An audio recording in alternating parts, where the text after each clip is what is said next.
Hello ninth class, welcome back students. जैसा कि आपको पता है, प्रीवियस क्लास के अंदर हम डिस्कस कर रहे थे चैप्टर नंबर 9 साइंस के, जो कि था हमारा force and law of motion. Students, previous class की बातें अगर हम डिस्कस करें तो प्रीवियस क्लास के अंदर हमने डिस्कस किया था कि फोर्स क्या होता है, कितने टाइप का होता है, and first and second law of motion को। सो स्टूडेंट्स, ये थी हमारी प्रीवियस क्लासेस की बात, पास्ट की बात, तो वहीं तक रहने देते हैं। फिर भी अगर आपने अभी तक वो क्लासेस नहीं देखे हैं तो प्लीज प्लेलिस्ट में जाए और फटाफट से देख के आए, क्योंकि आज हम डिस्कस करेंगे Newton's third law of motion कि न्यूटन्स का थर्ड लॉ क्या है। जो आपको एक गिवन पिक्चर है, इसके अकॉर्डिंग आपको पता ही चल गया होगा कि अगर हम एक गन को चलाते हैं, उसके अंदर से जो बुलेट निकलती है वो आगे की तरफ जाती है और उसकी रिकॉइल बैक साइड हमें देखने को मिलती है।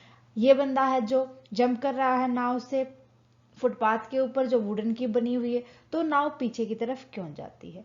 अगर हम कोई रॉकेट चलाते हैं तो वो ऊपर की तरफ क्यों जाता है, और बैलून के अंदर से अगर एयर निकाल दी जाती है तो बैलून ऊपर क्यों जाता है।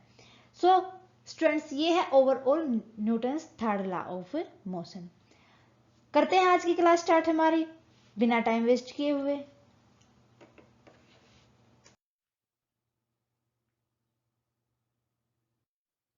Okay students, third law of motion के बारे में थोड़ा सा हम समझते हैं इन दोनों पिक्चर्स के द्वारा।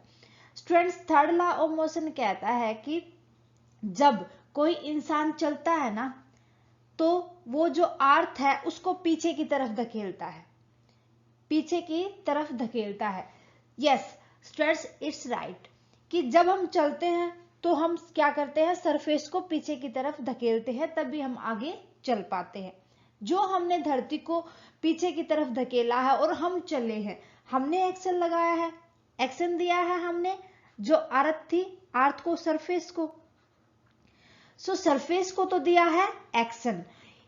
अब इसके एक्शन के रिएक्शन में सरफेस ने दोबारा से इसको पुश किया और हमें चलने पर मजबूर किया, जिस वजह से हम चल पाते हैं।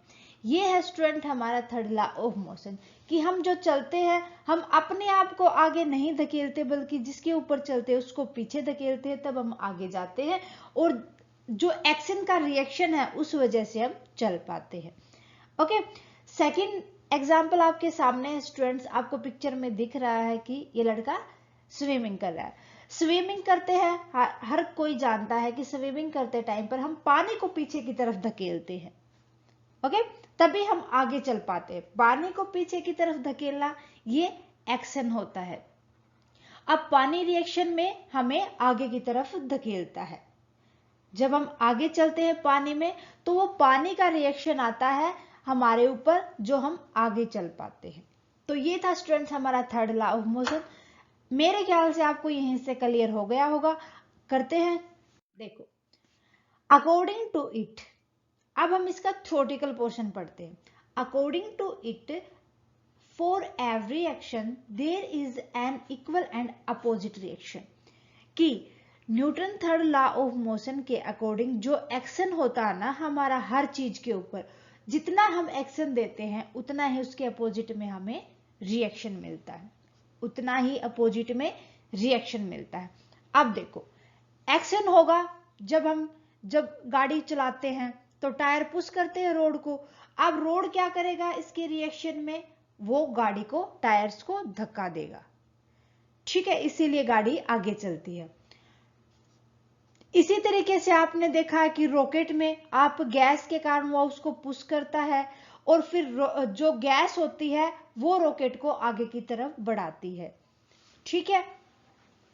और थर्ड आपको दिख रहा है स्टूडेंट कि एक आदमी ने स्प्रिंग को पुल किया है। हम स्प्रिंग को अगर खींचेंगे तो स्प्रिंग टाइम पर क्या होगा, स्प्रिंग खींचने के बाद हम स्प्रिंग अपोजिशन में रिएक्शन देके स्प्रिंग उस आदमी को हमें फेंक देगा दूर, क्लियर, वो हमें पुल कर देगा। आपने फोर्स में एक चीज पढ़ा students, pull and push, pull and push, यही चीजें हैं, पुल एंड पुश ही यहां पर प्रॉपरली लागू होता है, क्योंकि फोर्स में दोनों चीजें होती हैं, तो ये दोनों चीजें रिएक्ट करती हैं, क्लियर है। देखो, suppose body A apply force on body B, कि यहाँ पर जो ए है, ए ने बी के ऊपर फोर्स लगाया है। अब भाई ये तो है नहीं कि बी उसका फोर्स लेगा, अब बी क्या करेगा उसके अपोजिशन में, then B also apply the force with the same magnitude but in opposite direction. Opposite direction में, डायरेक्शन यहां पर तो चेंज होगी। अब देखो जो मैग्नीट्यूड होता है, एक तरफ से पॉजिटिव आएगा रिएक्शन, क्योंकि वेलोसिटी यही तो, वेक्टर रिएक्शन यही तो कहता है। अगर एक साइड से फोर्स आया है जो, तो दूसरी साइड से वो नेगेटिव आएगा, फिर एक नेगेटिव इफेक्ट डालेगा। सो ये पॉजिटिव और ये नेगेटिव मिलके अगर इनके बीच में मैग्नीट्यूड जो रिएक्शन आएगा वो इनका बैलेंस बना के चलेगा, एक्शन का रिएक्शन दिखाएगा। सो थर्ड लॉ यही है हमारा। अगर इनको हम मैथमेटिकली देखें तो मैथमेटिकली के अंदर यहां पर फोर्स लगा ए और बी का, यहां पर ए ने पहले फोर्स लगाया, बी ने उसको अपने ऊपर लिया है, बी के ऊपर। यहां भाई अब बी ने क्या किया, दोबारा से एक्शन पे रिएक्शन दिया है, तो बी ने फिर फोर्स लगाया ए के ऊपर। सो जो ए और बी का फोर्स था वो माइनस इक्वल टू हो जाएगा minus of b and a का फोर्स। क्लियर है? In negative sign so that other force is in the opposite direction, कि जो ये फोर्स आया है ना अब ये अपोजिट डायरेक्शन में आया, पहले तो फोर्स इस डायरेक्शन में लगा था, अब फोर्स लगा है इस अपोजिट डायरेक्शन में। Got my point? Okay, clear है? चले आगे नेक्स्ट। अब देखो कुछ एप्लीकेशंस देखेंगे हम जिनसे हमें पता चलेगा कि एक्चुअली है क्या force, sorry third law of motion. देखो भी, have you notice that gun also recoil after firing a bullet. आपने नोटिस किया होगा कि जब गन के अंदर से फायरिंग की जाती है तो जो रिकॉल होती है वो उसको बैक साइड पुश करती है, बैक साइड पुश कर देती है। ठीक है, सो एक्शन था कि उसके अंदर से फायरिंग की गई, रिएक्शन क्या आया, अब गन ने रिएक्शन दिया अपोजिट रिएक्शन, तो बुलेट जो चली थी ना रिकॉल क्या हुई, back side I, recall back side उसने अपना रिएक्शन दिया। क्लियर है? When a bullet is fired from the gun, it moves with certain velocity in the forward direction, कि भाई ये तो आगे की तरफ गई। ठीक है, as a result it apply equal and opposite force on gun।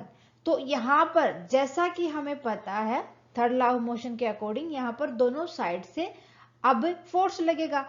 एक साइड से तो आगे की तरफ वेलोसिटी के अंदर गया, सर्टेन वेलोसिटी में फॉरवर्ड डायरेक्शन में गई वो, ठीक है बुलेट, और रिकॉइल क्या हुआ, अब बैक साइड पीछे की तरफ उसको फोर्स आया, देयरफॉर इट रिकॉइल। ठीक है, ये एक्शन इस साइड हुआ, फिर एक्शन का रिएक्शन बैक साइड में।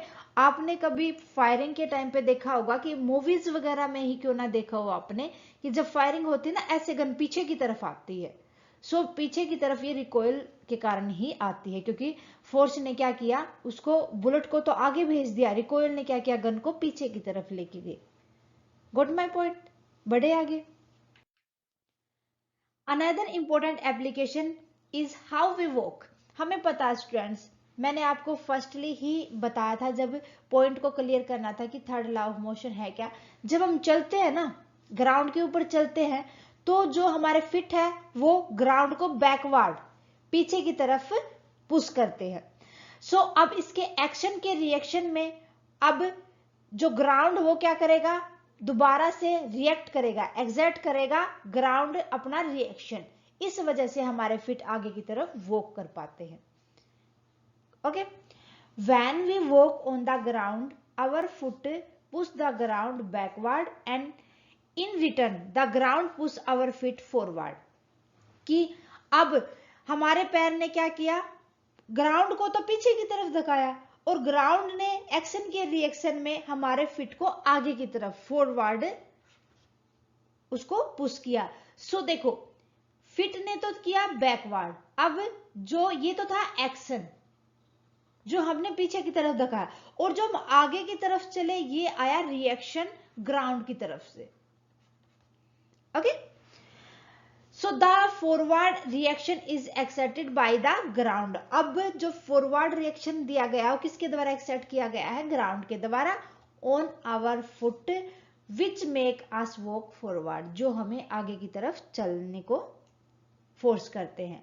However if the ground is slippery it become difficult to walk because on slippery ground friction is less. Due to this we can't exert backward action which would produce a forward reaction। आपको पता है भाई, जैसे tile है, tile पर चलना थोड़ा सा मुश्किल होता है क्योंकि वहां पर फ्रिक्शन कम होता है और हम अपना भी इतना रिएक्शन नहीं दे पाते ग्राउंड के ऊपर अगर वो स्लिपरी है तो उस कंडीशन में जब हम अपना एक्शन कम देंगे, अपना फोर्स कम लगाएंगे तो हमें अपोजिशन में भी एक्शन कम मिलेगा, इसीलिए हम स्लिप ज्यादा होते हैं वहां पर और वो कम कर पाते हैं। क्लियर है? सो स्टूडेंट्स, ये था थर्ड लॉ ऑफ मोशन। उम्मीद है कि आपको अच्छे से समझ आया होगा स्टूडेंट। अगर कहीं भी कोई भी प्रॉब्लम है तो प्लीज उसी पॉइंट को आप हमें कमेंट सेक्शन में लिख दें, जितना जल्दी पॉसिबल होगा आपके डाउट को हम क्लियर करेंगे। और स्टूडेंट्स, क्लासेस कैसी लगी कमेंट करके बताएं हमें। अच्छी लगी तो प्लीज लाइक और अदर स्टूडेंट्स के साथ ज्यादा से ज्यादा शेयर करें। स्टूडेंट्स, मिलते हैं नेक्स्ट क्लास में कुछ न्यूमेरिकल्स क्वेश्चंस के साथ, जो कि हमारे सेकेंड लॉ ऑफ मोशन पे भी रहेंगे और थर्ड लॉ ऑफ मोशन के ऊपर भी होंगे। So thank you students.